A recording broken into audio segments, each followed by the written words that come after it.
Hi everyone, Sheldon here from Durban Safaris and Tours. Whenever I do overnight, 2-day, 3-day, 4-day safari tours from Durban, we always tend to stay at the Hluhluwe Imfolozi Game Reserve at Hilltop camp. At the camp there are 3 types of monkeys.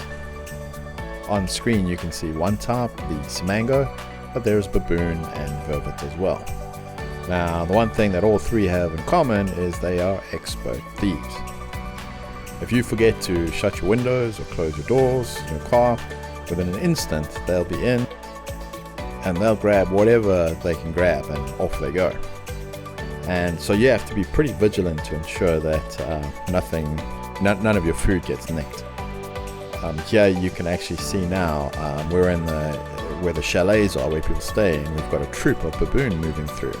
And it's the same story. If you leave your windows open, if you leave your doors open, these buggers will be in so quickly and they will help themselves to whatever's there.